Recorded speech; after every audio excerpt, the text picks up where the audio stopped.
और अब बात 15वीं विधानसभा के पहले सत्र की, जो कि 15 जनवरी से शुरू होने जा रहा है। इस सत्र को लेकर सभी तैयारियां पूरी कर ली गई हैं और इस बारे में विधानसभा सचिव दिनेश जैन से खास बातचीत की हमारे सहयोगी मदन कलाल ने। विधानसभा का सत्र 15 तारीख से शुरू होने वाला है। इस वक्त हमारे साथ में विधानसभा सचिव दिनेश जैन साहब हैं, जो बताएंगे फर्स्ट इंडिया को किस तरह की तैयारियां हैं और क्या प्रोसेस रहेगा इस सत्र का। जैन साहब, फर्स्ट इंडिया पर आपका स्वागत है। कल से क्या किस तरह की तैयारियां रहेगी, पूरी प्रक्रिया समझाइए हमारे दर्शकों को।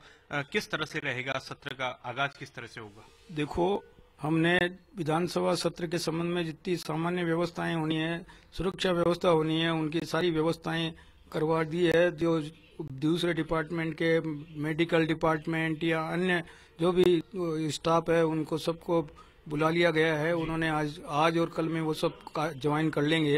अब 14 तारीख को प्रोटेम स्पीकर जो गुलाब चंद कटारिया को माननीय गवर्नर साहब ने बनाया है, उनकी शपथ ग्रहण का कार्यक्रम 12 बजे गवर्नर हाउस में रखा है और वहां पर माननीय गवर्नर साहब इनको शपथ दिलाएंगे। उसमें उन्होंने मंत्रीगणों को और मुख्यमंत्री और माननीय विधानसभा अध्यक्ष को इनको आमंत्रित किया है और शपथ ग्रहण के बाद उन्होंने अल्पाहार का कार्यक्रम रखा है। इसके बाद 15 तारीख को विधानसभा में 11 बजे जो माननीय सदस्यों को शपथ ग्रहण दिलाई जाएगी।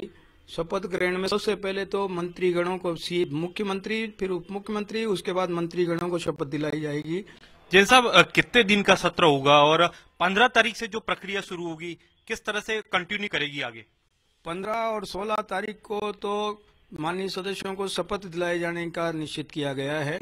इसी दौरान 15 तारीख को विधानसभा अध्यक्ष के निर्वाचन की प्रक्रिया प्रारंभ होगी।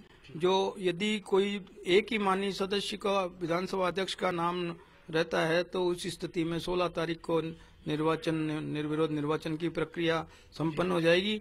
अन्यथा यदि एक से ज्यादा होंगे तो उनका निर्वाचन के लिए मतदान होगा और मतदान के बाद जो भी परिणाम आएंगे, उसके बाद 17 तारीख को सुबह 11 बजे माननीय राज्यपाल महोदय विधानसभा में अपना माननीय सदस्यों के समक्ष अभिभाषण देंगे और उसके बाद वो जाने के बाद में आधे घंटे के लिए सदन को स्थगित किया जाएगा और उसके बाद अन्य विधायी कार्य और वो जो अब तक कोई पूर्व विधायक आदि गणमान्य नागरिक वगैरह जिनका निधन हो गया, उनको शोकाभिव्यक्ति का कार्यक्रम होगा।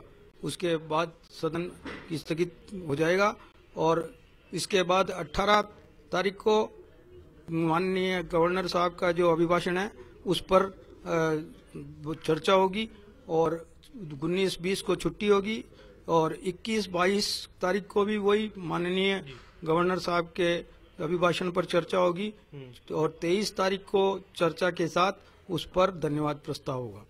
जैन साहब, विधानसभा का लंबा तजुर्बा रहा है आपको। इस बार पिछले सत्रों की तुलना में कुछ विशेष तैयारियां की जा रही हैं? अभी तो वर्तमान में यही प्रोग्राम है जी, इसलिए कोई ऐसी कोई बात नहीं। माननीय सदस्यों को प्रश्नकाल के लिए प्रश्न मांगे जा रहे हैं और उनको राज्य सरकार को प्रश्न के डेज मंत्रियों के फिक्स करने के लिए भेजा हुआ है।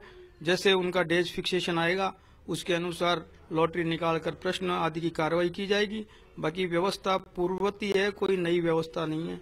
इसके बाद ये है दिनेश जैन साहब, सेक्रेटरी विधानसभा, जो इस सत्र के बारे में पूरी प्रक्रिया फर्स्ट इंडिया के दर्शकों को समझा रहे थे। अपने सहयोगी विनय के साथ Madan Kalal, first India news, Jaipur.